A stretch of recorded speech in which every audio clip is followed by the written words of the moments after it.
نحمده ونصلي ونسلم على رسوله النبي الكريم الأمين المكين الحنين الرؤوف الرحيم أما بعد فأعوذ بالله من الشيطان الرجيم بسم الله الرحمن الرحيم قال الله تبارك وتعالى فاذكروني أذكركم وقال الله تبارك وتعالى إن الله وملائكته يصلون على النبي يا أيها الذين آمنوا صلوا عليه وسلموا تسليما اللهم صل على سيدنا ومولانا محمد وعلى آل سيدنا ومولانا محمد وبارک وسلم وصلوا علیہ. کوئی لفظ خاموش نہ رہے، سب پڑھیں الصلاۃ والسلام علیک یا سیدی یا رسول اللہ، الصلاۃ والسلام علیک یا سیدی یا حبیب اللہ وعلی آلک واصحابک یا سیدی یا محمد رسول اللہ صلی اللہ علیہ وسلم. دوستو، بزرگوں، اللہ رب العزت کا شکر ہے کہ جس نے اپنی توفیق خاص سے ہمیں جمعۃ المبارک کی ساعتوں میں اپنی بارگاہ بے کس پناہ میں حاضری کی توفیق عطا فرمائی. دعا ہے خالق لم یزل ہم سب کا آنا، مل بیٹھنا، ذکر کرنا اور سننا اپنی بارگاہ عالیہ میں قبول و منظور فرمائے. سامعین ذی وقار، ماہ سفر کا مہینہ رواں دواں ہے، اور یہ مہینہ جہاں بہت سے عوامل پر مشتمل ہے، وہاں اس مہینے کو صوفیاء کرام سے ایک خاص نسبت بھی ہے. بر صغیر میں کوئی نبی نہیں آیا، بر صغیر میں کوئی نبی نہیں آیا. بر صغیر میں جتنا اسلام پھیلا، ادب پھیلا، حضور کی محبت کی شمع روشن ہوئی، جتنا بھی عشق مصطفیٰ صلی اللہ علیہ وسلم کو فروغ ملا، جتنی بھی تہذیب محمدی صلی اللہ علیہ وسلم کو پروان ملا، وہ صوفیاء کی گدڑیوں سے ملا، وہ صوفیاء کی گدڑیوں سے ملا، صوفیاء کی خانقاہوں سے ملا. یہ وہ اللہ کریم کا تحفہ تھے ہمارے لیے اور ہیں، جو انبیاء کے بعد قیامت تک رب کائنات مصطفیٰ کریم صلی اللہ علیہ وسلم کی امت کو عطا کرتا رہے گا، سرکار کی امت کو عطا کرتا رہے گا. یہ وہ لوگ ہوتے ہیں، صوفی وہ لوگ ہوتے ہیں جو نبی تو نہیں ہوتے، نبی نہیں ہوتے، پر مظہر نبوت ضرور ہوتے ہیں، یعنی نبوت کا عکس ہوتے ہیں، نبوت کا عکس ہوتے ہیں. لوگ انہیں دیکھ کر بعض اوقات کہتے ہیں نا کہ بیٹے کو دیکھ کے باپ کا تعین ہوتا ہے، بیٹی کو دیکھ کے ماں کی تہذیب کا تعین ہوتا ہے. تو اللہ نے فرمایا لوگو، میری اگر ذات اور شان دیکھنی ہو نا تو میرے مصطفیٰ کو دیکھو صلی اللہ علیہ وسلم، میرے مصطفیٰ کو دیکھو. اور فرمایا لوگو، اگر میرے مصطفیٰ کی ذات اور شان دیکھنی ہو نا تو سرکار کے اولیاء کو دیکھو. نبی اللہ کی شان ہوتا ہے اور ولی نبی کی شان ہوتا ہے. تو بر صغیر میں جتنا اسلام پھیلا، اس سارے کا سارا صحرا جو ہے وہ صوفیاء کے سر جاتا ہے. صوفیاء کرام نے آ کر بر صغیر میں اسلام کی اشاعت کی. اور ماہ سفر ایک ایسا مہینہ ہے جس میں موسٹلی بڑے بڑے اکابر صوفیاء کا وصال ہوا. ان کو اس مہینے سے نسبت ہے جس میں سر فہرست حضور سیدنا داتا علی حجویری رحمت اللہ تعالیٰ علیہ آپ کا بھی وصال مبارک سفر میں ہوا، آپ کا چند دن بعد عرس مبارک شروع ہونے والا ہے۔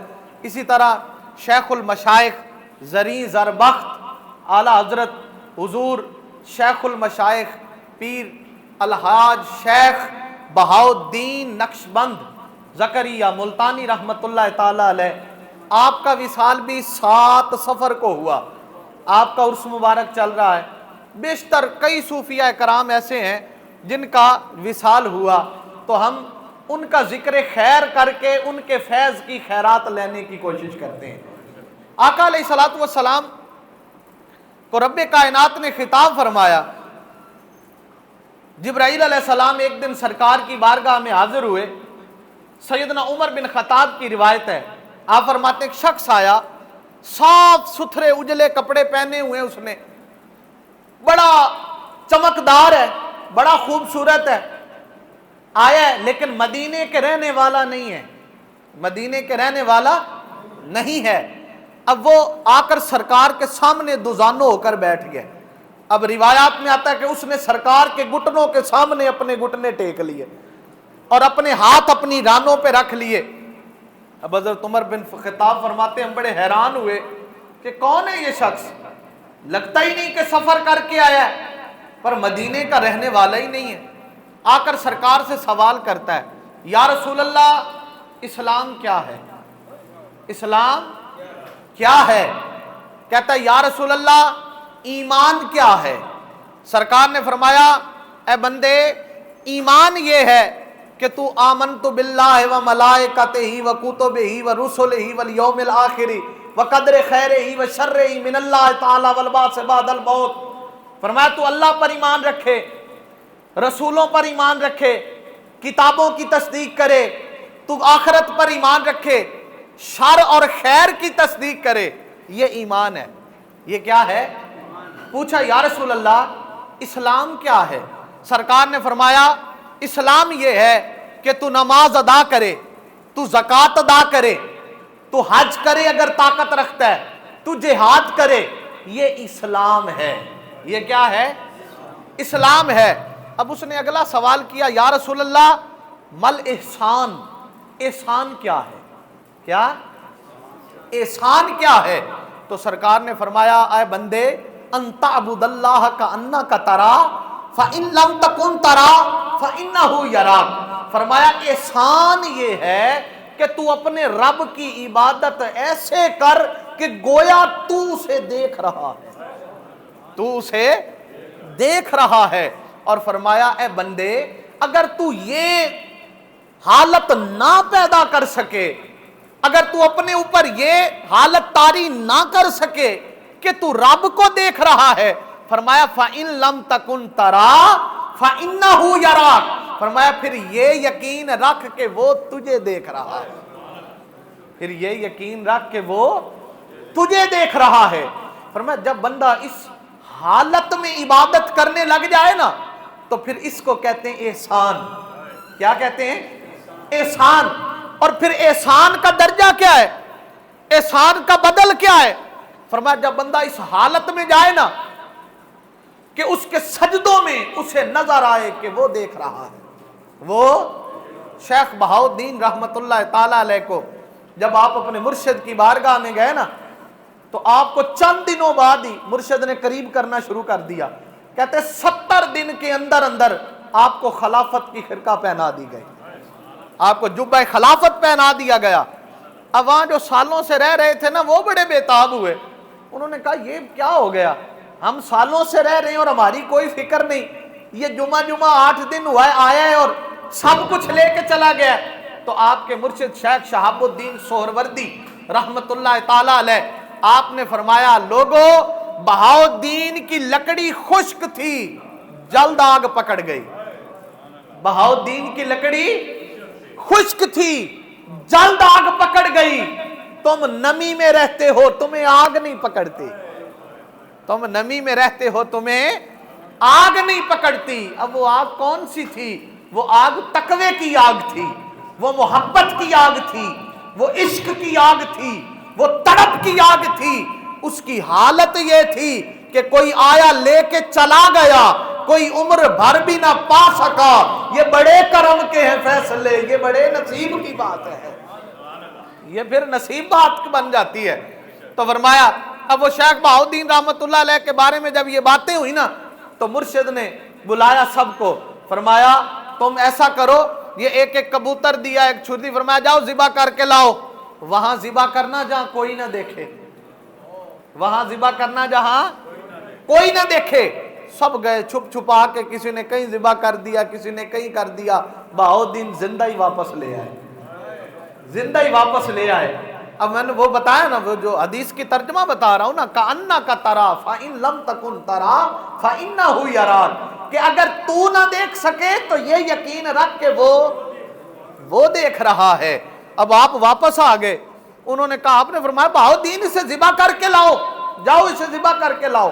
آپ پھر گئے، تھوڑی دیر بعد پھر واپس آ گئے، زندہ ہی تھا۔ آپ نے پھر بٹھا لیا، آپ نے پوچھا بھئی تو کہاں ذبح کر رہا ہے؟ اس نے کہا جی میں نے وہاں کیا، کوئی نہیں دیکھ رہا تھا۔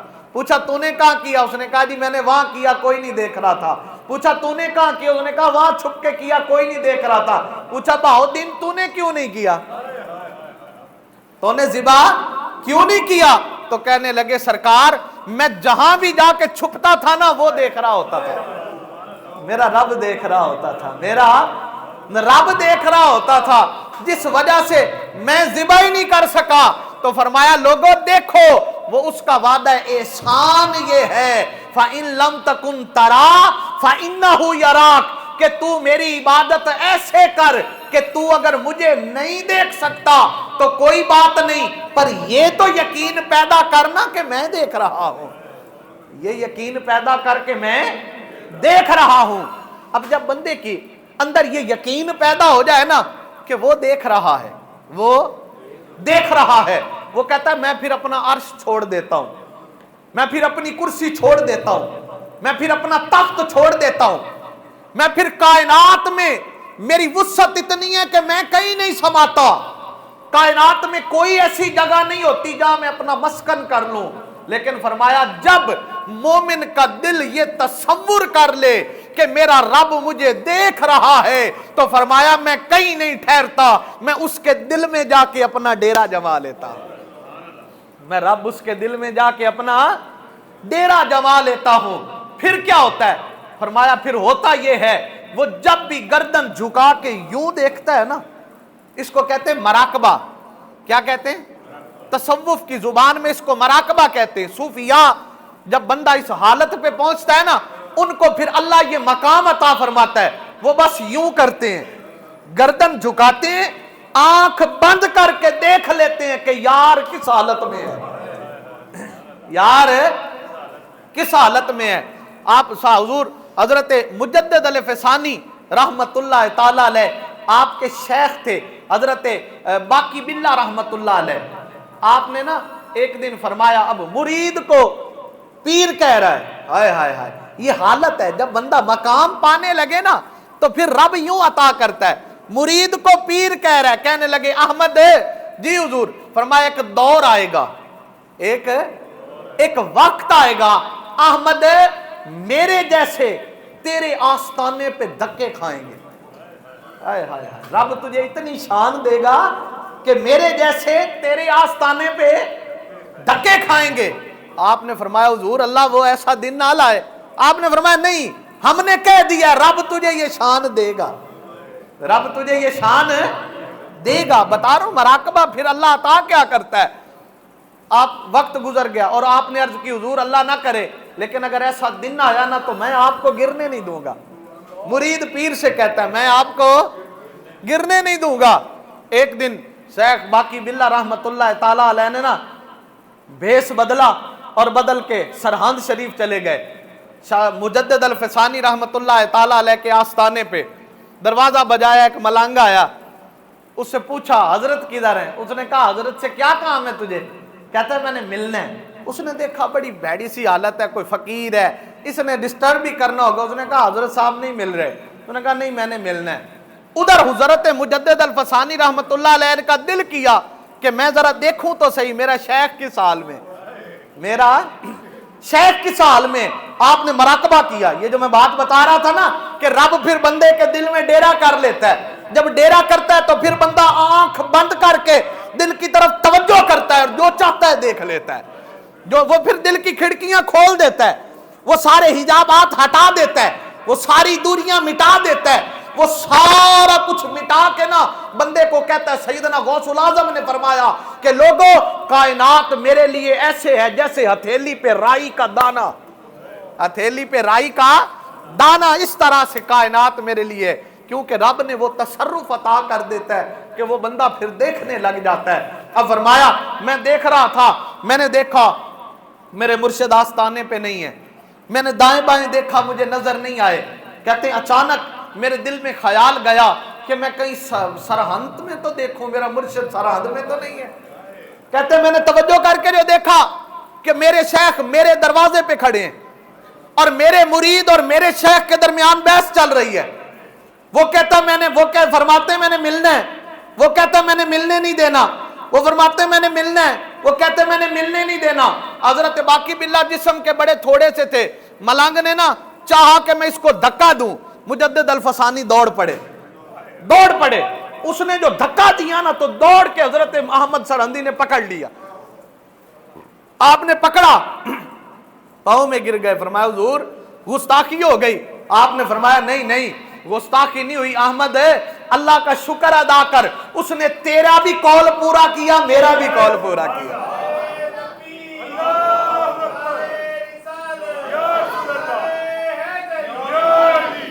تیرا بھی قول پورا کیا، میرا بھی پورا کیا۔ فرمایا میں نے کہا تھا میرے جیسے تیرے دروازے پہ دھکے کھائیں گے، اور تو نے کہا تھا گرنے نہیں دوں گا۔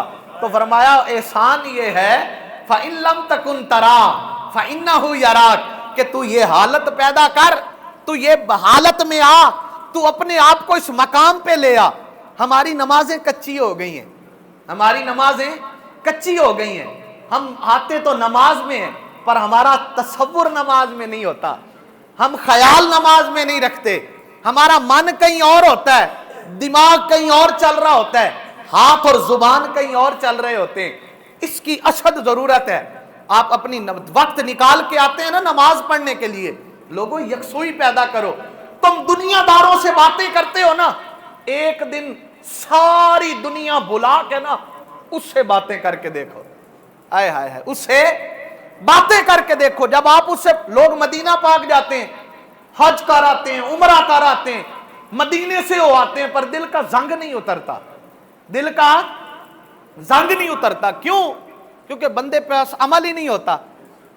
ہمارے کل ایک استاد محترم اللہ پاک ان کے درجات بلند فرمائے، کانجو صاحب، وہ پروفیسر تھے کالج آف شریعہ کے، وصال فرما آگے، بڑے فقیر آدمی۔ آپ نے نا ایک واقعہ سنایا، آپ فرمانے لگے ایک بزرگ تھا، ایک بندہ تھا، ان پڑھ سا تھا، بڑا بے عمل سا تھا، اس نے نا تیاری کر لی حج پہ جانے کی۔ تو اس کو کسی نے پوچھا، سرائکی تھا نا، کسی نے پوچھا ہے میں تو کیا کرے سے حج پہ جا کے، تو کیا کرے گا حج پہ جا کے؟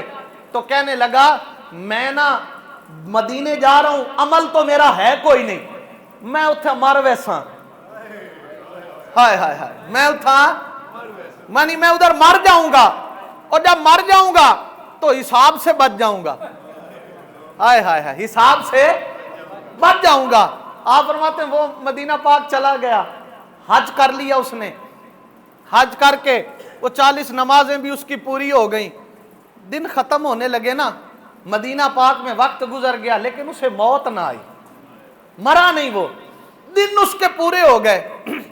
تو ایک دن سنگیوں سے کہنے لگا، ساتھ جو تھے نا، آدن تو کو پتہ ہے سائیاں چنگا کیتا ہے میں کو موت نہیں آئی، سائیاں چنگا کیتا ہے میں کو موت نہیں آئی۔ انہوں نے کہا تو یہ بات کیسے کر رہا ہے؟ آدم میں ہاں گندہ،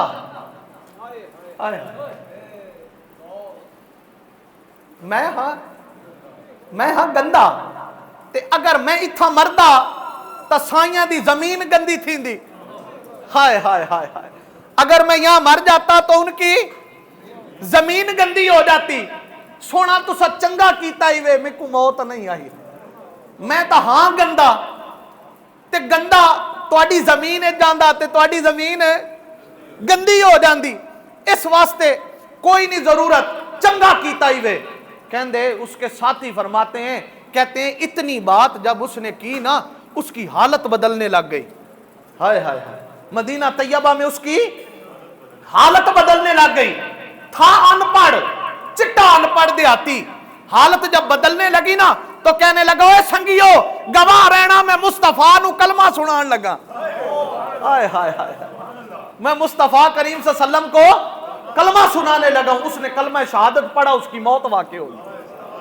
ہائے ہائے، اس کی حالت. دل ہمارا من کی بات ہے نا، ہم نے تو وہ من ہی پیدا نہیں کیا. ہم جاتے ہیں مدینہ پاک بھی آج کل ایک نیا طریقہ ہمارا بن گیا ہے. ہم جاتے مدینہ طواف کر رہے ہیں، ہم سیلفیاں بنا رہے ہیں، لائیو چلا رہے ہیں. او یار تیری توجہ تو ادھر گئی نہیں، تو دنیا کی طرف توجہ کر کے کھڑا ہے. ہم مسجد میں آتے ہیں، ہماری مسجد میں بھی وہی حالت. ہم کسی کو خیرات دینے لگتے ہیں، ہماری خیرات کرتے ہوئے بھی وہی حالت. ہم کسی سے کے ساتھ کوئی احسان کر دیں، ہم اس کو ساری زندگی اس کی نسلوں کو جتاتے رہتے ہیں، میں نے تیرے فلانے پہ یہ احسان کیا تھا، میں نے تجھ پہ یہ احسان کیا تھا. ہائے لوگو، اس عمل کو بدلو. ہم یہ اسلام نہیں ہے، اللہ کی قسم یہ اسلام نہیں ہے. نماز پڑھنے آ جانا اسلام نہیں ہے. فقط داڑھی رکھ لینا، ٹوپی پہن لینا، دستار باندھ لینا، جبے پہن لینا، بڑے بڑے خطبات دے دینا، یہ اسلام نہیں ہے. اگر اللہ کی بارگاہ میں آ کر یا کسی مظلوم کو دیکھ کر تیرے دل میں درد پیدا نہیں ہوا نا تو سمجھ لے کہ تیرے ایمان میں کوئی خطرہ ہے، تیرے ایمان میں کوئی خطرہ ہے. اب ضرورت اس امر کی ہے ہم اس روایات کو بدلیں. اب میں نے عرض کیا شروع میں کہ برے صغیر میں کوئی نبی نہیں آیا، برے صغیر میں کوئی نبی نہیں آیا، پر لوگ صوفیاء کرام کے عمل کو دیکھ کے کلمہ پڑھ لیتے تھے. صوفیاء کے عمل کو دیکھ کر کلمہ پڑھ لیا کرتے تھے. طرز عمل دیکھتے تھے، ان کی بول چال کو دیکھ کر، ان کی مٹھاس کو دیکھ کر. کہتے ہیں حضرت خواجہ حسن بصری رحمت اللہ تعالی علیہ، آپ بڑے اکابر اولیاء میں سے تھے. ایک دن آپ جا رہے ہیں، پیچھے ایک بندہ لگ کے آپ کو گالیاں دینے لگ گیا، گالیاں دیتا گیا. آپ سنتے گئے، وہ گالیاں دیتا گیا. جب بستی کے قریب پہنچے نا تو آپ نے فرمایا، آپ رک گئے، آپ نے فرمایا سنگیا جتنی گالیاں دینی ہے نا مجھے ادھر ہی دے لے، مجھے ادھر ہی گالیاں دے لے. اس نے کہا کیوں، میں کوئی ڈرتا ہوں آپ سے، آپ کا گھر قریب آ گیا. آپ نے فرمایا نہیں ایسی بات نہیں ہے، تو جتنی گالیاں دینا ہے نا ادھر دے لے. اگر تو بستی میں مجھے گالیاں دے گا نا تو یہاں کوئی میرے چاہنے والے رہتے ہیں، مجھے ڈر ہے وہ تجھے تکلیف نہ پہنچا دے. مجھے ڈر ہے وہ تجھے تکلیف نہ پہنچا دے، اس لیے تو ادھر ہی مجھے گالیاں دے لے. تو اس طرز عمل نے اس شخص کو اتنا موم کیا، اس کی حالت ہی بدل گئی، اس کی حالت ہی بدل گئی. ہم نے نا یہ تعلق توڑ دیے، ہم نے یہ رشتے توڑ دیے. شیخ بہاؤالدین رحمت اللہ تعالی علیہ سونے اور چاندی کی تجارت کرتے تھے، اتنے بڑے تاجر تھے. آپ کے اب روایات میں آتا ہے کہ آپ کا جو رہنے والا کمرہ تھا نا، اس طرح کا شہنشاہ کا بھی روم نہیں ہونا تھا شاید، جس طرح کے کمرے میں آپ رہتے تھے. اتنا بڑا آپ کا زبردست، اور ملتان شہر میں سب سے بڑی خانقاہ ان کی تھی، اور سب سے بڑا لنگر خانہ آپ کا تھا، سب سے بڑا درس آپ کا ہوتا تھا. اب مجھے بتائیں، آج ہمارے ذہن میں جاتا ہے کہ شاید وہ بس ایک دنیا میں نکر میں لگ کے بیٹھ جانے والے لوگ تھے اور بس نکر میں ہی لگ جایا کرتے تھے.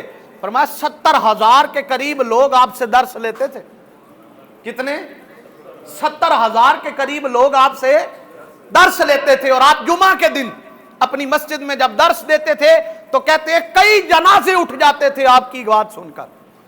لوگ وجد میں آ کر اپنی جان فدا کر بیٹھتے تھے. یہ ان صوفیاء کا مشرب تھا. وجہ کیا تھی؟ لوگ مسافر آتے، جس کو کہیں رہنے کو جگہ نہ ملتی وہ صوفیاء کی کوٹھڑی میں رہتا تھا، وہ صوفیاء کے آستانوں پہ رہتا تھا. جس کو کہیں سے کھانے کو کچھ نہیں ملتا تھا وہ صوفیاء کے آستانوں پہ آ کے رہتا تھا.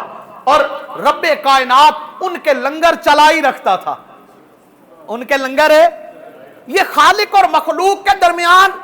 وہ جب صوفیاء، فرمایا جب تم اس حالت میں چلے جاتے ہو نا کہ من لم تکن ترا فإنہ یرا، کہ تم نہیں دیکھ رہے وہ دیکھ رہا ہے، فرمایا پھر حالت یہ ہوتی ہے کہ تم بھی دیکھنے لگ جاتے ہو. تم بھی دیکھنے لگ جاتے ہو، اور جب تم دیکھنے لگ جاتے ہو تو فرمایا پھر خالق اور مخلوق کے درمیان پردے ہٹ جاتے ہیں، خالق اور مخلوق کے درمیان پردے ہٹ جاتے ہیں، اور وہ پھر بندے کو اپنے خزانوں کا مالک بنا دیتا ہے، بندے کو اپنے خزانوں کا مالک بنا دیتا ہے۔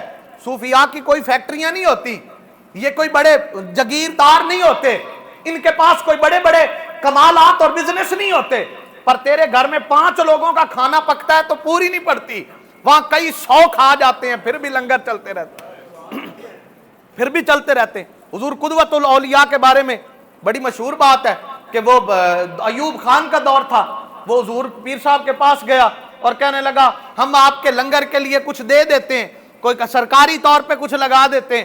آپ نے فرمایا ایوب خان جب اللہ کے خزانے ختم ہو گئے نا تو تیرے سے مانگ لوں گا، جب اللہ کے خزانے ختم ہو گئے تو تیرے سے مانگ لوں گا۔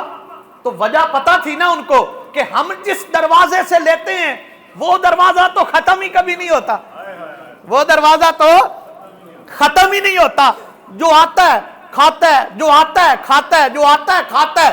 وہ اگر روٹی نہ بھی کھلا سکے نا تو وہ روح کی غذا اتنی دیتے ہیں کہ ساری بھوک مٹ جاتی ہے، ان کے پاس روح کی غذا ہوتی ہے۔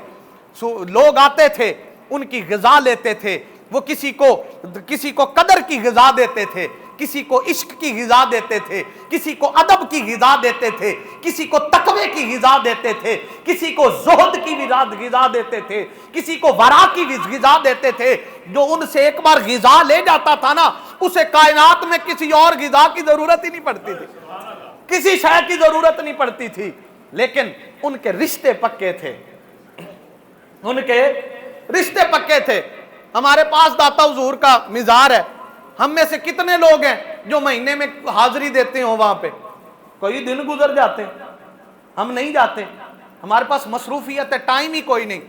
صوفیاء فرماتے ہیں شیخ زندگی میں جتنا فیض عطا کرتا ہے نا اس سے ڈبل فیض قبر میں جا کے عطا کرتا ہے، قبر میں جا کے عطا کرتا ہے۔ تم جایا کرو ان اللہ والوں کے مزارات پہ، جایا کرو، حاضری دیا کرو، معمول بناؤ، جب دنیا سے اکتا جاؤ نا وہاں بیٹھ کر اللہ کی بارگاہ میں مراقبہ کرنے کی کوشش کیا کرو، رب سے باتیں کیا کرو۔ جب تم رب سے باتیں ان کے دروازے پہ بیٹھ کے کرو گے نا تو فرمایا اللہ رب العزت نے کہ حیا کا ایک معنی شرم حیا آ جاتی ہے، فرمایا رب کائنات جب بندہ اس کے بندے کے دروازے پہ بیٹھ کر اس کی ذات سے ہم کلام ہوتا ہے تو پھر رب تجھے مجھے نہیں دیکھتا، اس کو دیکھتا ہے، وہ پھر اس کو دیکھ کر تمہاری بات سن لیتا ہے، تمہاری خواہشات کو پورا کر دیتا ہے، تمہارے دکھ مٹا دیتا ہے۔ ہم نے صوفیاء سے دوری اختیار کر لی، ہم اس کی نسبت ہمیں کیا ملا؟ ہم اللہ سے دور ہو گئے، مصطفیٰ کریم صلی اللہ علیہ وسلم سے دور ہو گئے، پھر دکھ ہمارا مرکز بن گئے، پریشانیاں ہماری ذات بن گئی، پھر بربادی، ٹینشنیں، ہر گھر میں پریشانی، ٹینشن، باپ کو بیٹا اچھا نہیں لگتا، بیٹے کو باپ اچھا نہیں لگتا، ماں کو بیٹی اچھی نہیں لگتی، بہو کو سسر اچھا نہیں لگتا، سسر کو بہو اچھی نہیں لگتی، گھر میں جھگڑے ہیں، فسادات ہیں، کبھی رزق کی کمی، کبھی سکون کی کمی، کبھی کسی شے کی کمی۔ یارو یہ کیوں ہم سے چھن گیا؟ آپ آج سے پیچھے جائیں، میں اکثر یہ بات کہتا ہوں، آپ ان بزرگوں کو دیکھیں جو رات کو کھاتے تھے، سو جاتے تھے اور کہیں دے سن سویرے اللہ اور دے گا، صبح اللہ، نہ ان کو کوئی پریشانی تھی، نہ دکھ تھا، نہ غم تھا۔ وجہ کیا تھی؟ وہ ایک دوسرے سے اپنے دکھ بانٹ لیا کرتے تھے، اپنی ٹینشنیں بانٹ لیا کرتے تھے۔ لوگوں آج کے دور میں سب سے بڑی دعوت فکر دے رہا ہوں، آپس میں ایک دوسرے کے دکھ بانٹا کرو، ایک دوسرے سے ملا جلا کرو، رشتوں میں پختگی پیدا کرو، تعلقات پختہ کرو، بھائی کے ساتھ بیٹھا کرو، بیٹے کو وقت دیا کرو، بچوں کو وقت دیا کرو، رشتہ داروں کو وقت دیا کرو، ہمسایوں کو وقت دیا کرو، اس کا کسی کا دکھ سنو، کسی کو سناؤ۔ جب تم اس طرح کی بھائی چارہ عمل کر لو گے نا، ایک دن ایک صحابی سرکار کی بارگاہ میں آیا، عرض کی یا رسول اللہ، آقا ہم 2 بھائی ہیں، میں کماتا ہوں، میں محنت کرتا ہوں، میرا دوسرا بھائی کوئی کام نہیں کرتا لیکن خرچ ہم برابر میں کرتے ہیں، خرچ ہم برابر۔ آج کل یہ بھی جھگڑا ہے نا، وہ کہنا میں کما کے لے ہونا تو بیٹھا ہے، تجھے کوئی کام ہی کوئی نہیں۔ یہی عمل ہمیں لڑائی کی طرف لے جاتا ہے۔ تو سرکار نے سے پوچھا یا رسول اللہ میں کماتا ہوں، میں محنت کرتا ہوں، وہ نہیں کماتا لیکن خرچ ہم برابر کرتے ہیں۔ سرکار نے فرمایا چپ کر کے گھر چلا جا، ہو سکتا ہے رب تجھے اس کی وجہ سے دے رہا ہو سکتا ہے رب تجھے اس کی وجہ سے دے رہا ہو۔ جب رزق میں کمی ہونے لگے نا تو رشتوں کو قریب کر لیا کرو، جب رزق کمی ہونے لگے تو بانٹنے لگ جایا کرو، جب رزق میں تنگی آنے لگے تو رشتے پختہ کرنے شروع کر دیا کرو۔